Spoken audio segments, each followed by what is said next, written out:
Hi అండి. Welcome to our channel. నేను ఇప్పుడు చదివి వినిపించబోయే కథ 'కావేరి' పార్ట్ 6 లాస్ట్ పార్ట్ చదవబోతున్నాను. పార్ట్ 5లో ఏం జరిగిందో ఒకసారి చూద్దాం. బాంబు దాడిలో స్వల్పంగా గాయపడి స్పృహ కోల్పోయిన పృథ్వీని కావేరి హాస్పిటల్లో చేరుస్తుంది. అక్కడికి వాళ్ళ అమ్మ, మిగతా వారంతా వచ్చి చేరుతారు. తర్వాత వాళ్ళ అమ్మ అన్న మాటలకు కావేరి ఇబ్బందిగా ఫీల్ అవుతుంది. కావేరి అంటే నువ్వేనా అంటూ ఈసడింపుగా మాట్లాడుతుంది. తర్వాయి భాగంలోకి వెళ్దాం. వెంటనే కమలాకరం అందుకుని అన్నారు, అవును, క్రిందటిసారి రాజమండ్రి వచ్చినప్పుడు నీ దగ్గరికి తీసుకొద్దాం అనుకున్నాం, కానీ కుదరలేదు. శకుంతల అన్నది, ఇక్కడే ఆఫీస్లో ఉద్యోగం చేస్తుంది. అనసూయమ్మ బగ్గుమంది. ఉద్యోగం చేసే అమ్మాయి ఆ సమయంలో పృథ్వీ దగ్గర ఎందుకుంది? అసలు వీడు అక్కడికి ఎందుకు వెళ్ళాడు? ఎవ్వరూ మాట్లాడలేదు. నువ్వు వెళ్ళింది ఎగ్జిబిషన్ గురించి మాట్లాడడానికి. పని అయిపోయిన తర్వాత మన వాళ్ళు చాలామంది ఉన్నారు. సంజ ఉంది, చిక్కడపల్లిలో మామయ్య వాళ్ళు ఉన్నారు. ఎవరినీ కలవకుండా ఈ అమ్మాయితో కలిసి అక్కడికి ఎందుకు వెళ్ళావు? నిన్ను కాపాడింది ఈ అమ్మాయి కాదు, నీ సుకృతం. నువ్వు ఈ స్థితిలో ఉండడానికి కారణమే ఈ అమ్మాయి. పృథ్వీ నాకు తెలియకుండా చెప్పకుండా చాలా పొరపాట్లు చేస్తున్నావురా. పృథ్వీ మౌనంగా ఉండిపోయాడు. కావేరి మొహం పాలిపోయింది. తప్పు చేసిన దానిలా తలదించుకుంది. కమలాకరం కావేరి వైపు చూస్తూ అన్నారు, అమ్మాయి, నువ్వు వెళ్ళి ఇక రెస్ట్ తీసుకోమ్మా. మేమందరం వచ్చాంగా. పృథ్వీ సంగతి మేము చూసుకుంటాం. కావేరి మౌనంగా తల వంచుకుని వెళ్ళబోతూ తల ఎత్తి పృథ్వీ వైపు చూసింది.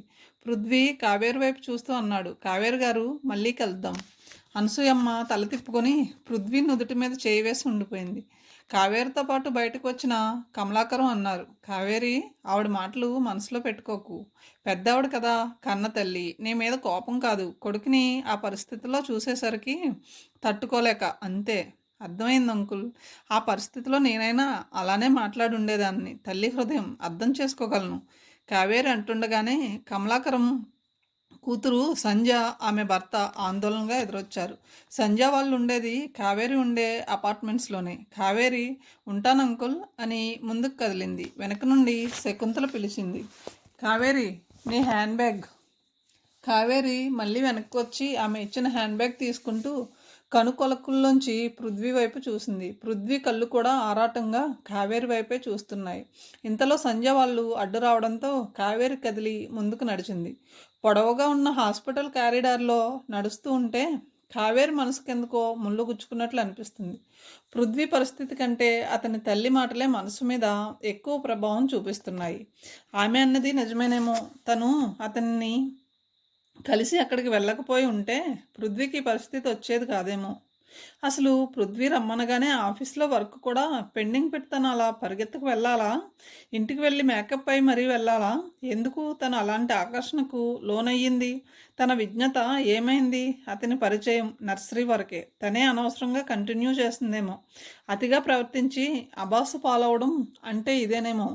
నిన్ను తను అలా పృథ్వీ కోసం పరిగెత్తకుండా ఉండి ఉంటే ఈ పాటికి హాయిగా ప్రశాంతంగా భోజనం చేస్తూ ఆఫీస్కి రెడీ అవుతూ ఉండేది. ఆలోచనలతో బయటకు వచ్చిన కావేరి అక్కడే ఆగిపోయింది. అప్పుడే ఆగిన ఆటోలో నుండి సాగర్, ఆ వెనకే ఓ ముసలాయన దిగుతున్నారు. సాగర్ కావేరితో అన్నాడు, ఏమిటి వెళ్తున్నావా? ఎలా ఉంది అతనికి? కావేరి సాగర్ చేతి మీద చెయ్యి వేసి వెనక్కి నెడుతూ అంది, ఇబ్బంది ఏమీ లేదు, బాగానే ఉన్నాడు. వాళ్ళందరూ ఉన్నారు. మనం అనవసరమేమో, వెనక్కి వెళ్ళిపోదాం. వడిలిపోయిన కావేరి మొహం చూసి ఊహించిన పరిణామం తాలూకు షాక్ అనుకున్నాడు. ఎర్రబడిన కళ్ళు చూసి నిద్రపడలేక అనుకున్నాడు. ముందుకు అడుగు వేయబోయిన సాగర్ని వారిస్తూ అన్నది కావేరి, వద్దులే సాగర్. సాగర్ కావేరి వైపు ఆశ్చర్యంగా చూస్తూ అన్నాడు, ఎందుకంత భయపడుతున్నావు కావేరి? అయినా మేము వచ్చింది నీ స్నేహితుడిని చూడడానికి కాదు. కావేరి ఆశ్చర్యంగా అడిగింది. మరి? సాగర్ తన వెనకే నుంచున్న ముసలాయన్ని చూపిస్తూ చెప్పాడు, ఈయన నాకు దూరపు బంధువు, వరంగల్లోనే ఉంటారు. వీళ్ళ అమ్మాయి ఇదే హాస్పిటల్లో ఉంది. ఉదయమే ఫోన్ వచ్చింది, వెంటనే ఆలస్యం చేయకుండా వచ్చేసాం. అరే, ఏమైంది? మై గాడ్, ఆ అమ్మాయికి కూడా నిన్న జరిగిన బాంబు పేలుడు దగ్గర ఏదైనా జరిగిందా? అది కాదు, తర్వాత చెప్తా, ముందర తన దగ్గరికి వెళ్ళాలి. నువ్వురా. వద్దులే సాగర్, అలసిపోయాను, వెళ్ళిపోతాను నీరసంగా అన్నది కావేరి. నేను వచ్చేస్తాను కావేరి, జస్ట్ కాసేపు ఉండి వచ్చేస్తాను. సాగర్ అభ్యర్థిస్తుంటే కాదనలేదు కావేరి. వెనుతిరిగి సాగర్ వెంట వెళ్ళింది. సాగర్ రిసెప్షన్ కౌంటర్ దగ్గర ఎంక్వైరీ చేశాడు. వాళ్ళకి కావాల్సిన రూమ్ పై అంతస్తులో ఉంది. ముగ్గురు మెట్ల మీదుగా వెళ్ళారు. లోపల బెడ్ మీద కళ్ళు మూసుకుని పడుకుని ఉంది ఓ యువతి. చేతికి సెలైన్ పెట్టారు. గుండెల వరకు దుప్పటి కప్పి ఉంది. పక్క టేబుల్ మీద టాబ్లెట్లు, క్యాప్సూల్స్, మెడిసిన్స్ చాలా ఉన్నాయి. వీళ్ళు వెళ్ళగానే అమ్మాయి పక్కనే కుర్చీలో కూర్చుని ఉన్న మరో యువతి వెంటనే లేచి నిల్చుంది. ఆ ముసలాయన బెడ్ మీద ఉన్న యువతిని చూస్తూనే కళ్ళ నీళ్ల పర్యంతం అయిపోయాడు. సుభద్ర, ఎంత పని చేసావు తల్లి. నేను ఏం పాపం చేశానని ఇంత అన్యాయం చేయాలనుకున్నావు? చెప్పు సుభద్ర. సుభద్ర నెమ్మదిగా కళ్ళు తెరిచింది. కళ్ళల్లో నీళ్లు ఇంకిపోయినట్టుగా పొడిగా ఉన్నాయి. నుదుటి మీద చిందరవందరగా జుట్టు చెదిరిపోయి ఉంది. సాగర్ వెనకే నుంచిన కావేరి సుభద్ర వైపు జాలిగా చూస్తుంది. ఏమైంది అమ్మాయికి? ఎందుకంత కష్టం కలిగింది? ఏదో అడగబోతూ వెనక నుండి సాగర్ భుజం మీద చేయి వేసింది కావేరి.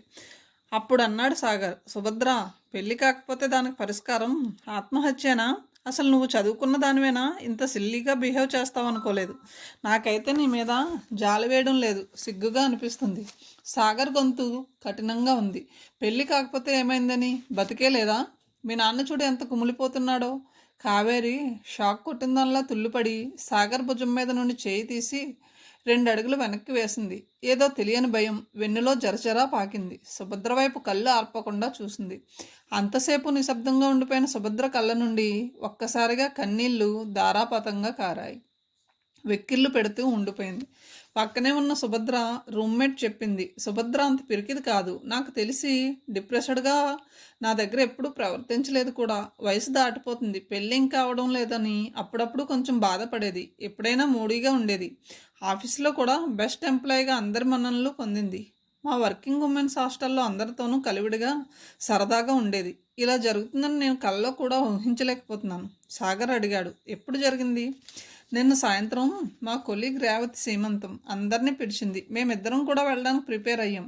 తనే గిఫ్ట్ తీసుకుంది. ఇంతలో అనుకోకుండా మా బ్రదర్కి ఒంట్లో బాగాలేదని ఫోన్ వస్తే నేను ఫంక్షన్కి వెళ్లకుండా మా బ్రదర్ వాళ్ళ ఇంటికి వెళ్ళాను. వాళ్ళు వెస్ట్ మారేడుపల్లిలో ఉంటారు. నేను రాత్రి అక్కడే ఉండి ఉదయం రూమ్కి వచ్చేసరికి సుభద్ర అపస్మారక స్థితిలో పడుంది. నాకేమీ అర్థం కాలేదు. అల్మరాలో స్లీపింగ్ ఫీల్స్కి సంబంధించిన ర్యాపర్స్ ఉన్నాయి. భయం వెంటనే వార్డెన్ సహాయంతో హాస్పిటల్కి తీసుకొచ్చా. ప్రస్తుతం తను అవుట్ ఆఫ్ డేంజర్.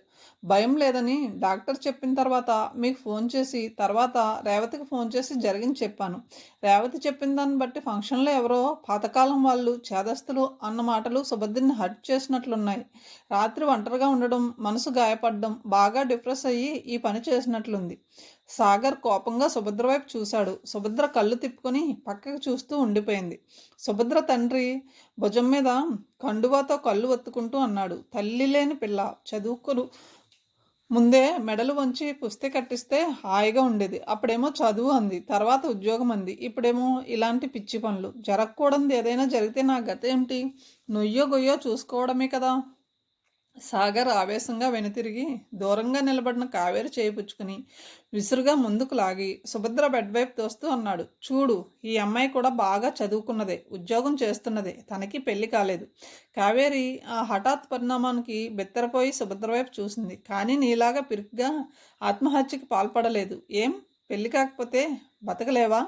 జీవితమే శూన్యమైపోతుందా? నీకంటే ఈ అమ్మాయి పెద్ద, ధైర్యంగా పరిస్థితులను ఎదిరించి హాయిగా జీవిస్తుంది. నీకేం వయసు ముంచుకుపోయిందని? సాగర్ హఠాత్తుగా గొంతు జీరబోయినట్లుగా ఆగిపోయాడు. ఒక్కసారిగా అతని కళ్ళల్లో జాలి, బాధ కదలాడాయి. సుభద్ర, ఈ దేశంలో పెళ్లి కాకుండా చాలామంది ఉన్నారమ్మా. పెళ్లి కాకపోవడం తప్పు కాదు, పాపం అంతకంటే కాదు. పూర్వజన్మలో ఏ పాపమో చేసి ఉండక్కర్లేదు. పనిలేని వాళ్ళు, పనికిమాలిన వాళ్ళు, వైవాహిక జీవితంలో ఫెయిల్ అయిన వాళ్ళు సాడిస్టిక్గా ఏవేవో అంటారు. అనుకొని దానికి బాధపడిపోయి ఇక జీవితమే శాపమన్నట్లుగా ప్రాణాలు తీసేసుకుంటూ పోతే ఇక ఈ ప్రపంచంలో ఎవరూ మిగలరు. పెళ్ళి అనేది జీవితంలో ఒక సంఘటన అంతే.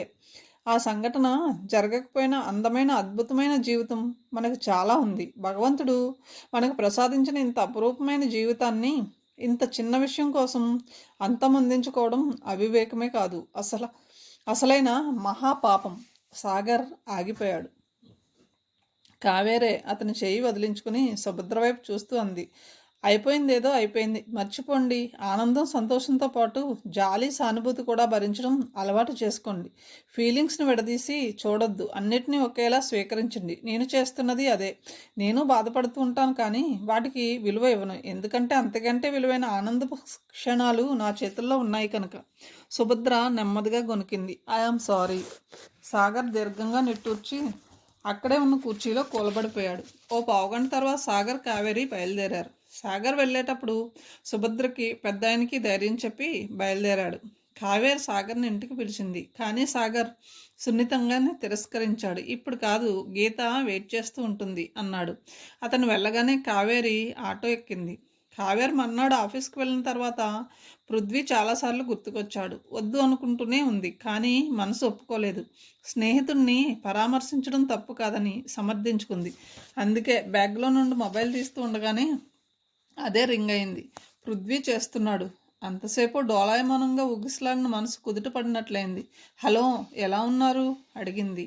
ఫైన్. ఈరోజు డిశ్చార్జ్ చేస్తున్నారు.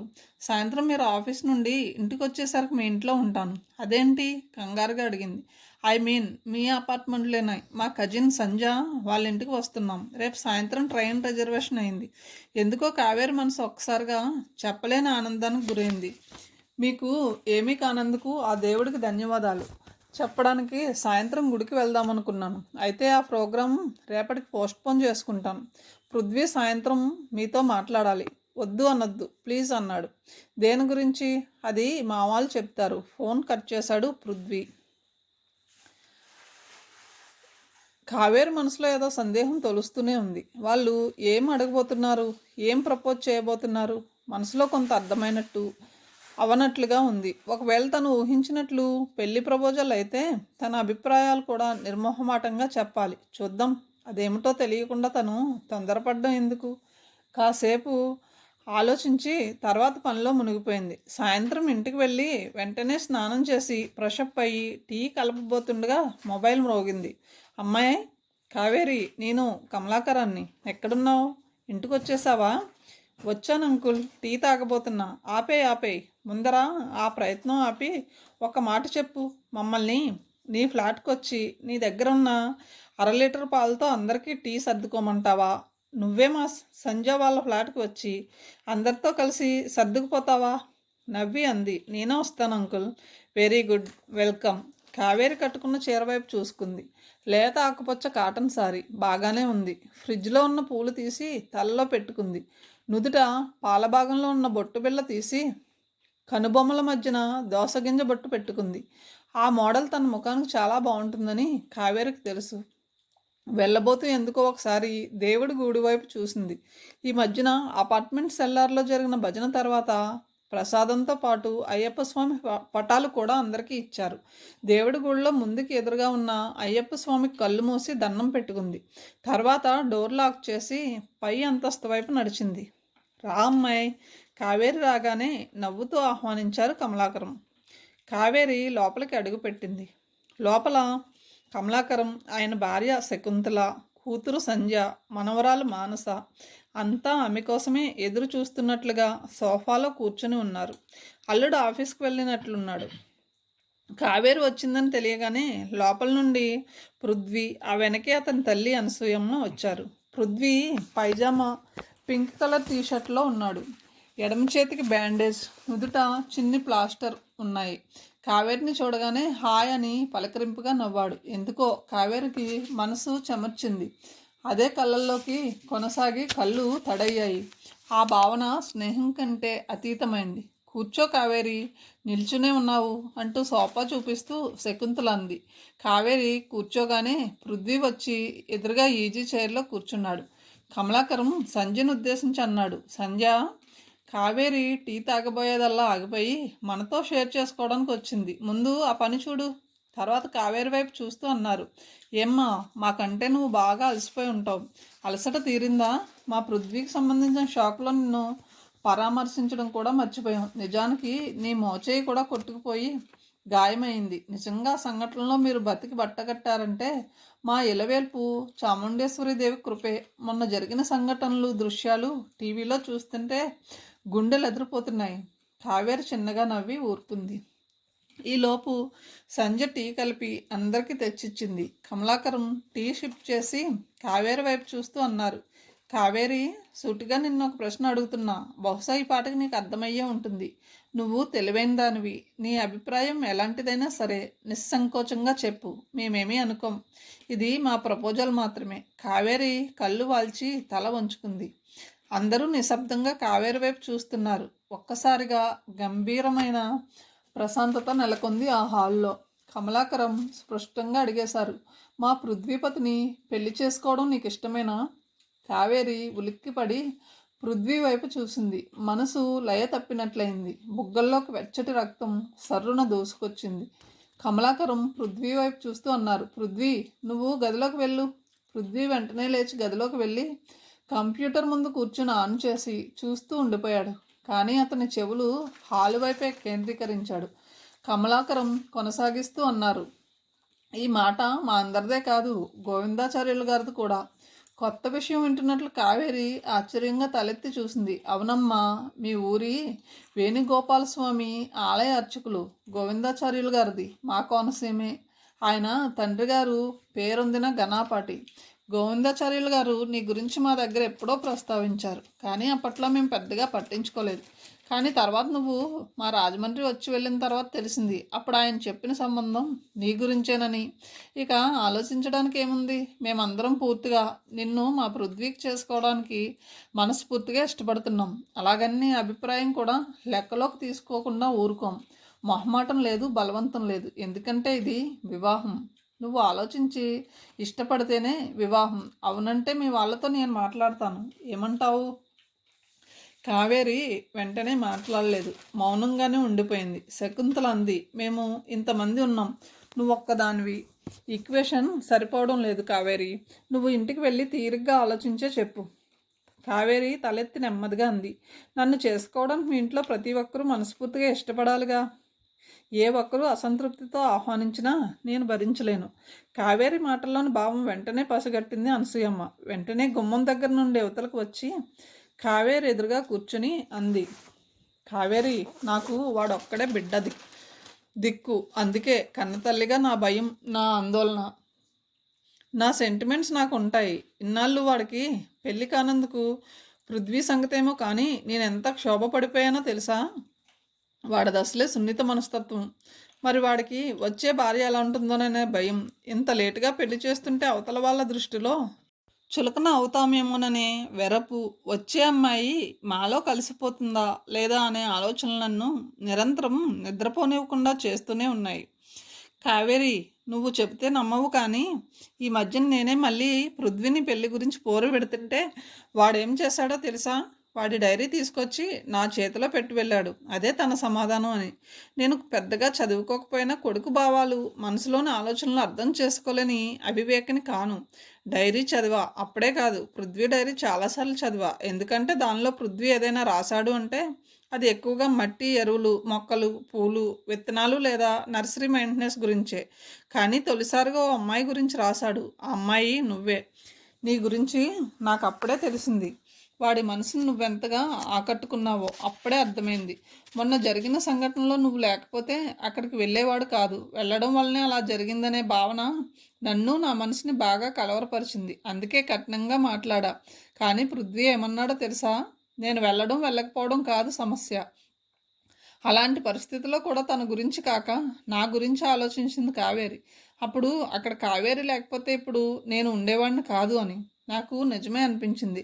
అప్పుడే నిర్ణయించుకున్నాను, పృథ్వీకి నీ తోడు, వాడి జీవితానికి ఆ ఆసరా అవసరమని. కాబట్టి నేను నిన్ను మనస్ఫూర్తిగా ఆహ్వానిస్తున్నాను. ఇక అంతా నీ ఇష్టం. నీ ఇష్టం మీద ఆధారపడి ఉంది. కావేరి కళ్ళు తడయ్యాయి. మనసు తేలికపడినట్లు తేలిగ్గా ఊపిరి పీల్చి అంది. నేను పృథ్వీతో కూడా మాట్లాడాలి. కమలాకరం వెంటనే స్పందించారు. తప్పకుండా వెళ్ళమ్మాయి. అదిగో పృథ్వీ ఆ గదిలోనే ఉన్నాడు. వెళ్ళి మాట్లాడు. మీ అభిప్రాయాలు షేర్ చేసుకోండి. ఆ మాటలు వినగానే గదిలో ఉన్న పృథ్వీ నిటారుగా అయ్యాడు. మౌస్ మీద వేళ్ళు ఆగిపోయాయి. కావేరి లేచి గదివైపు నడిచింది. వెనుక అడుగుల శబ్దం విని పృథ్వీ వెనకకు తిరిగి వెల్కమ్ అంటూ ఎదురుగా ఉన్న కుర్చీ చూపించాడు. కావేరి పృథ్వీ ఎదురుగా కూర్చుంది. 5 నిమిషాల సేపు ఇద్దరి మధ్యన మౌనం రాజ్యమేలింది. తర్వాత కదిలి అన్నాడు పృథ్వీ. ఏదో మాట్లాడాలన్నారు? కావేరి నవ్వి అంది. మాటలే కావాలా? మౌనానికి భాష ఉంది. ఇందుకోసమేనా మా వాళ్ళందరినీ సస్పెన్స్లో పెట్టారు? నిష్ఠూరంగా అన్నాడు. అదేం లేదులేండి, ఫ్రాంక్గా సిన్సియర్గా కొన్ని విషయాలు మాట్లాడాలని. ఏమిటవి? కట్నాలు కానుకలు లాంటివి నాకైతే అస్సలు ఇష్టం లేదు. సారీ, నేను మాట్లాడేది వాటి గురించి కాదు. నాకైతే అసలు వాటి గురించి ఆలోచనే లేదు. మాటల్లో అన్నారంటే మనసులో ఏ మూలలో మీకు ఆ ఫీలింగ్ ఉందన్నమాట. నవ్వుతోంది. చచా, భలేవారే, చెప్పండి. క్షణం నిశ్శబ్దం తర్వాత పృథ్వీ కళ్ళలో సూటిగా చూస్తోంది కావేరి. నా వయసు 40+. ఈ వయసులో పిల్లలు పుడతారనే ఆశ నాకు లేదు. ఆ విషయంలో మీరు డిసప్పాయింట్ అవుతారేమో. నెవ్వర్, అలాంటిదేమీ లేదు. మీది నిరాశావాదం. కానీ 50 ఏళ్ల వయసులో కూడా కవల పిల్లల్ని కన్న కేసులు నాకు తెలుసు. కావేరి సిగ్గుగా నవ్వింది. నేను ఆశావాదిని. ఒకవేళ పిల్లలు పుట్టకపోయినా బాధపడను. ఎందుకంటే జీవితంలో పెళ్లిలాగే పిల్లలు పుట్టకపోవడం కూడా ఒక ఘటనే. దానికి ఎవరిని నిందించను. నన్ను నేను నిందించుకోను. సరేనా? ఈ వయసులో పెళ్ళి అంటే తర్వాత మనం ఎన్నాళ్ళు కలిసి ఉంటామో, ఎన్నేళ్ళు జీవించుంటామో తెలియదు. మీరెక్కడ నేనిక్కడ నాకు ఇష్టం లేదు. అందుకే ఉద్యోగం వదిలేస్తాను. అంటే నాకు జీతం రాదన్నమాట. నా ఉద్దేశం కూడా అదే. ఇప్పుడు కూడా కలిసి ఉండకపోతే పెళ్ళికి అర్థం లేదు. అదీ కాక మీ జీతం నాకు అవసరం లేదు. అలాగే నేను నర్సరీని వదిలిపెట్టి వచ్చే ప్రశ్న లేదు. ఎందుకంటే నా జీతం నా జీవితం రెండూ అదే కాబట్టి. అవునా అన్నట్లు చూసింది కావేరి. సంతోషంగా ఆనందంగా జీవితం గడపడం నాకు ఇష్టం. నాకు ఆ ఫీలింగ్స్ని ఇచ్చేవి మొక్కలు, పూలు, ఆ పరిసరాలు, ప్రకృతి. కోనసీమ కొబ్బరాకు మీద నీటి చుక్క కూడా నాకు స్నేహితుడే. ఇక వాటిని వదిలిపెట్టి నేను రాను. మీరే ఎక్కడికి రావడం నాకు ఇష్టం. మీకు సంగతి తెలుసా? మా కడియం నుంచి మీరు వెళ్ళిపోయిన తర్వాత తర్వాత చేతులు కట్టుకుంటూ అంది కావేరి ఆసక్తిగా. చిన్నగా నవ్వి అన్నాడు. మా గులాబీలతో గోల పెట్టాను, మల్లెపూలతో మొరపెట్టుకున్నాను. నిజమా? ఏమని? కళ్ళు టపటపలాడిస్తూ అంది. అంతేకాదండోయ్, మందారాలతో పందాలు కాశాను, చామంతులతో సైకట్టాను. ఇంతకీ ఏమని? మీతో జత కడతానని, మళ్ళీ కావేరితో కలిసి జంటగా కనిపిస్తానని. అబ్బా!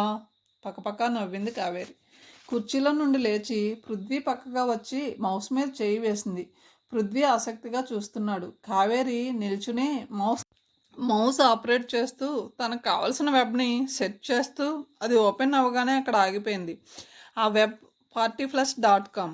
నెమ్మదిగా స్క్రోల్ చేయసాగింది. చాలామంది పోస్ట్ చేసిన ఫీలింగ్స్ వెళ్ళిపోతున్నాయి వరుసగా. అనంత పద్మనాభన్ కొట్టాయం, చతుర్వేది ముంబై, సావిత్రి కే మంగళూరు. నెమ్మదిగా మౌస్ ఆపింది కావేరి. అక్కడ కావేరి హైదరాబాద్ అని ఉన్నది. పృథ్వీ ఆశ్చర్యంగా తలెత్తి వెనుతిరిగి కావేరి వైపు చూశాడు. నవ్వి అంది. ఎస్, నేను పోస్ట్ చేశా. నా ఫీలింగ్స్, నా అభిప్రాయాలు. పృథ్వీ ఆసక్తిగా ముందుకు వంగాడు. 7 4 అక్షరాలు, 7 అడుగులు, 100 ఏళ్ల జీవితం, కడవరకు తోడు. పెళ్ళి, కళ్యాణం, వివాహం జీవితానికి అవసరమా? ఒంటరిగా వచ్చాను, ఒంటరిగానే కడతేరిపోతాను. మధ్యలో ఈ బంధాలు ఎందుకు? కాదు, ఒంటరిని ఎలా అవుతాను? నా తల్లిదండ్రులు ప్రేమ ఫలాన్ని నేను. నా దృష్టిలో స్నేహానికి, స్వార్థానికి అతీతమైనది వివాహ బంధం.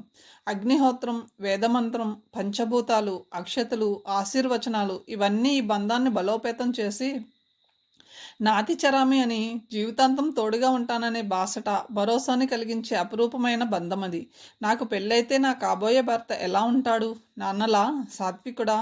తమ్ముడిలా ఆవేశపరుడా? పెళ్లి తర్వాత నా భావాలను, అభిప్రాయాలను సమర్థిస్తాడా? నా ఆశయాలను తిరస్కరించకుండా నాకు వెన్నంటి ఉంటాడా? స్నేహాస్తాన్ని అందిస్తూ నా భావోద్వేగాల్ని పదిలంగా కాపాడగలడా?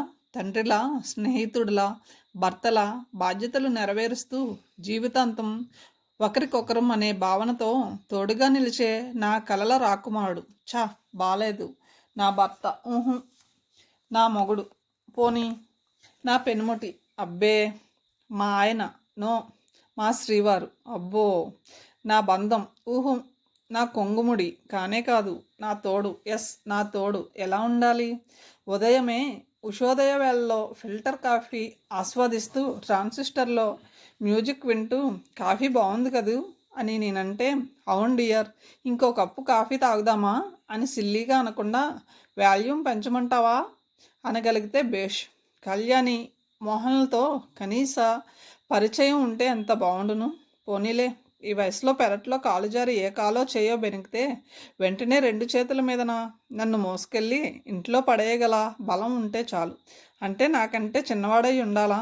నాకు ఇష్టమైన గుత్తి వంకాయ కూరని విమర్శిస్తే ఊరుకునేది లేదు. జలుబు చేసినా కార్తీక మాసంలో నాతో సమానంగా సరిగంగా స్నానాలు చేయాలి. తర్వాత ఎలాగూ తల తుడుచుకోవడం కష్టమేమీ కాదు. ఈ వయసులో ఎలాగూ బట్టతలేగా పాపం. ఈ కాఫీ గోల ఏమిటి? కళ్యాణి మోహన్లు ఎవరో నా వల్ల కాదు అన్నాడు పృథ్వీ అయోమయంగా. కావేరి బొంగమూతి పెట్టి అంది. అవి నా స్వంత అభిప్రాయాలు మాత్రమే, ఎవరూ పాటించాలని రూల్ లేదు. సరదాగా పోస్ట్ చేశాను. మీకు అసలు మ్యూజిక్ సెన్స్ లేదు అంటే కంగారుగా అన్నాడు అతను. పర్లేదు, నాకు ఉంటే చాలు, మీకు అదే వస్తుంది అని వెళ్దాం అంది ముందు గదిలోకి నడుస్తూ. ఆనందం నిండిన ముఖాలతో ఉన్న వారిద్దరినీ చూస్తూ అన్నారు కమలాకరం. అర్థమైపోయింది పృథ్వీ అన్నాడు. కానీ ఓ కండిషన్. కమలాకరంతో పాటు కావేరి కూడా అతని వైపు చూసింది.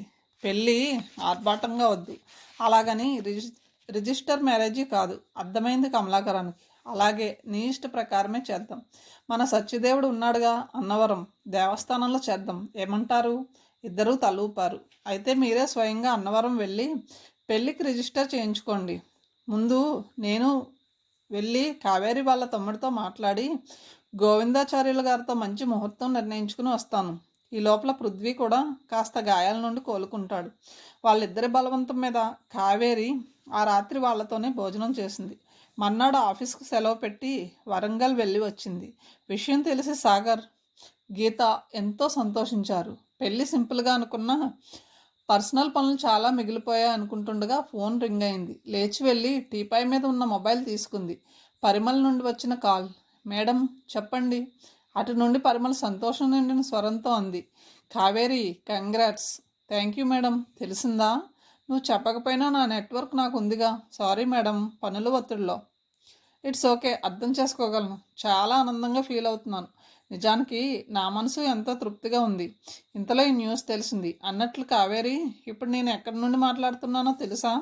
ఆఫీస్ నుండి కాదా? నో, నైనిటాల్ నుండి. చాట్ దగ్గర బాంబ్ బ్లాస్టింగ్ తర్వాత మళ్ళీ మనం కలవలేదు. తర్వాత నువ్వు ఆఫీస్కి లీవ్ పెట్టావు. నేనైతే జాయినే కాలేదు. అవును మేడం, ఆ షాక్ నుండి కోలుకోవడానికి నాకు చాలా రోజులు పట్టింది. కావేరి, నీకు విషయం చెప్పాలి. నా భవిష్యత్తు గురించి బెంగపడి మా అమ్మ బాగా సిక్ అయింది. అప్పుడు మా నాన్నగారే అమ్మకి స్వయంగా దగ్గరుండి సపర్యలు చేస్తుంటే అప్పుడు అనిపించింది, భార్యాభర్తలు అంటే కేవలం ఒకే ఇంట్లో కలిసి జీవించడమే కాదు, ఒక ఏజ్లో ఒక స్టేజ్లో తప్పనిసరిగా ఒకరికొకరు ఆధారంగా మారాలని. అప్పుడే నాకు అర్థమైంది. ఆ వయసులో తోడు అనేది ఎంత అవసరమో తెలిసొచ్చింది. నన్ను నేనే ప్రశ్నించుకున్నాను. తర్వాత ఓ సైక్రియాటిస్ట్ని కలిశాను. ఆయన కౌన్సిలింగ్ పరంగానే కాదు, నా మేలు కోరి చాలా విషయాలు చెప్పారు. నేను కూడా మానసికంగా ఓ నిర్ణయానికి వచ్చాను. మనోహర్ పరిస్థితి కూడా ఇదేనట. అందుకే ముందే అతను రాజీకి వచ్చాడు. నేను ఓ మెట్టు దిగి అతను అందించిన స్నేహస్తాన్ని అందుకోవాలనే నిర్ణయానికి వచ్చిన తర్వాత మనసుకెంతో రిలీఫ్గా అనిపించింది. ఇక ఆలస్యం చేయలేదు. మళ్ళీ నా పాత ఇంటికి వెళ్ళి కొత్త జీవితానికి స్వాగతం పలికాను. ప్రస్తుతం ఇద్దరం కలిసి నైనిటాల్ వచ్చాం. ఇప్పుడు నాకెంతో ఆనందంగా ఉంది కావేరి. కావేరి కూడా సంతోషంగా అంది. నాకు చాలా ఆనందంగా ఉంది మేడం. సార్కి కూడా చెప్పండి మేడం. తప్పకుండా మ్యారేజ్ డేట్ ఫిక్స్ అవగానే వెంటనే చెప్పు. ఇద్దరూ కలిసి వస్తాం. షూర్. నేను ఆ పని మీదే మా ఊరు వెళ్తున్నాను. ముహూర్తం ఖరారు కాగానే మీకు పర్సనల్గా చెప్తాను. ఓకే కావేరి, ఉండేదా? By. By madam. Kaveri mobile మళ్ళీ టీపై మీద పెట్టింది. మనసుకెంతో తృప్తిగా, ఆనందంగా అనిపించింది. భార్యాభర్తల బంధం ఎంత గట్టిదో అర్థం అవుతుంటే మనసు నిండుగా అనిపిస్తుంది. అన్నవరం సత్యదేవన్ సాక్షిగా గోవిందాచార్యులు గారు నిర్ణయించిన ముహూర్తానికి కావేరి, పృథ్వీ ఇద్దరూ కలిసి అన్నవరం వెళ్ళి దేవస్థానంలో డేట్ రిజిస్టర్ చేయించారు. స్వామి దర్శనం తర్వాత ఇరువురు ప్రసాదం తీసుకుని పృథ్వీ కోరిక మీద మెట్ల మీదుగా కిందికి దిగుతున్నారు. పరిసరాలు పచ్చగా, చక్కటి అడవి పూల పరిమళంతో ప్రకృతి కనువిందు చేస్తుంది. కావేరి తనివి తీరా గుండెల నిండుగా గాలి పీల్చుకుంది. కొంత దూరం దిగాక ఇద్దరికి ఆయాసంగా, అలసటగా అనిపించి పక్కనే గట్టు మీద కూర్చున్నారు. కావేరికి ఎంతో తృప్తిగా అనిపిస్తుంది. అతని చేతిని విడవకుండా తన చేతిలో బంధించే ఉంచింది. వాళ్ళకి కొద్ది దూరంలో కూర్చున్న ఓ పెద్ద ఆయన పృథ్వీ కావేర్లను పరకాయించి చూస్తూ అన్నాడు. ఏం బాబు, దర్శనానికి దంపతులు ఇద్దరే వచ్చారా? పిల్లలను తేలేదా?